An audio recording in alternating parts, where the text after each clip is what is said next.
Nous sommes à un tournant majeur de la révolution financière mondiale à travers les crypto-monnaies et la blockchain.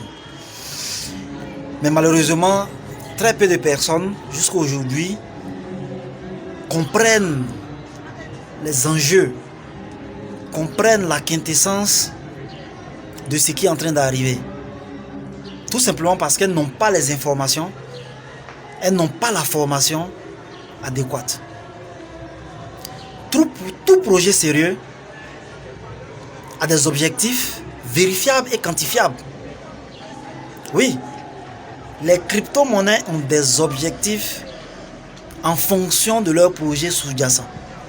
C'est vrai que dans cette vidéo, on ne va pas parler de tous les projets, mais je vais prendre le cas de la toute première monnaie, crypto-monnaie, à savoir le Bitcoin, qui n'a que 13 ans d'existence.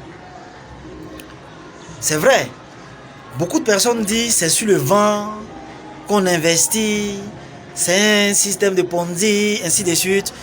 Ben, on a déjà fait plusieurs vidéos à ce sujet-là pour démontrer par A plus B que si les crypto-monnaies sont qualifiées de Ponzi, ben, le système bancaire classique et surtout les assurances le sont tout autant.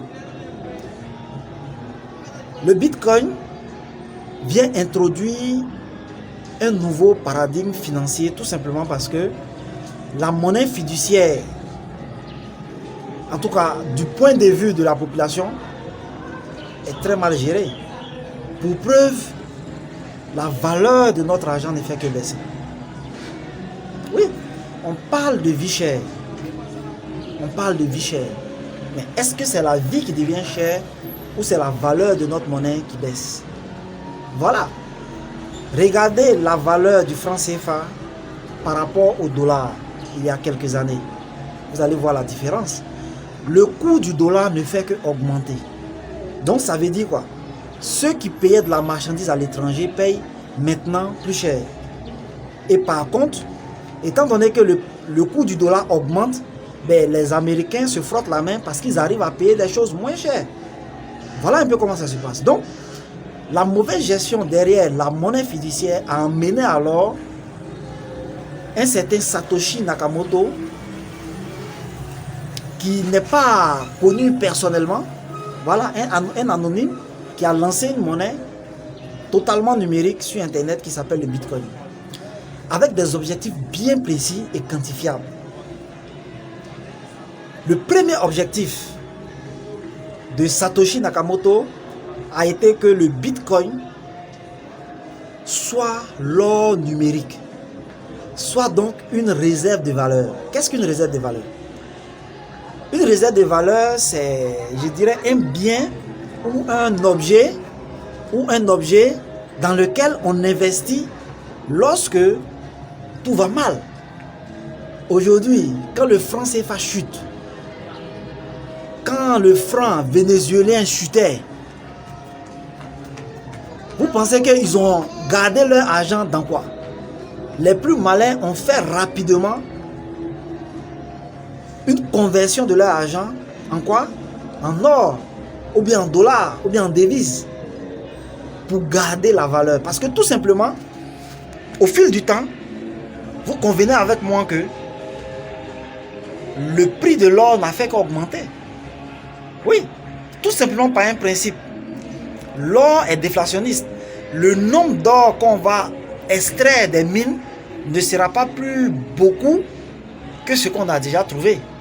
Donc le nombre devient petit, la richesse devient très compliquée, l'extraction minière devient très compliquée, donc l'or extrait va prendre de la valeur. Donc le premier objectif de Satoshi Nakamoto était que le Bitcoin soit une réserve de valeur. Et en ce sens, pour quantifier ça, en termes de valorisation, il fallait que le prix unitaire d'un Bitcoin puisse atteindre ou dépasser celui de l'or. Je vous informe que ça, on a déjà dépassé ce cap il y a au moins 6 à 7 ans de cela déjà. Parce que actuellement, le prix de l'or sur le marché tourne autour de 1000 $. 1000 $, l'once d'or.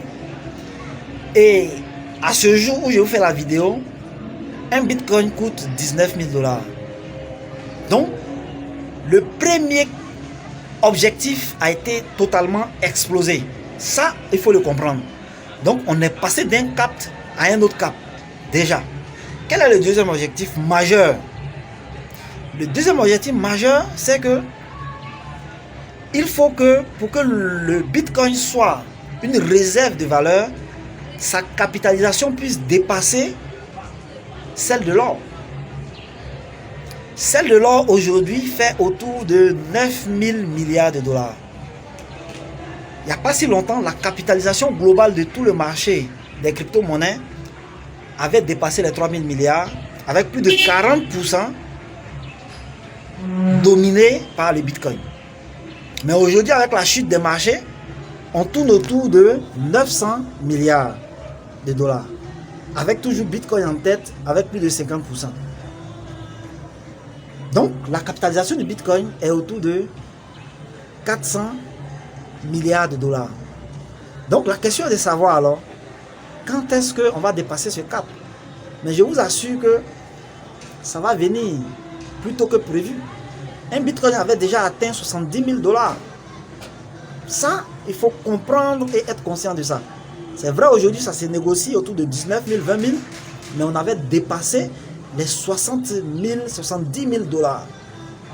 Et dans le prochain bull run, c'est clair qu'on va dépasser les 100 000 $. Pour ceux qui connaissent les marchés financiers, savent clairement que tout est fait en fonction d'un cycle. Est-ce que vous connaissez le cycle du marché des crypto-monnaies? Non. Il y a un événement majeur qu'on appelle le Halving Day qui arrive chaque 4 ans. Quand est-ce que le Halving Day va arriver? Quel comportement devez-vous avoir? Voici autant de questions clairement qui sont abordées dans nos différentes formations que je vous invite à vous procurer. Sinon, vous allez rater, vous allez croire que l'argent c'est fait pour les autres et non pour vous. La formation est importante. C'était le petit message de ce soir.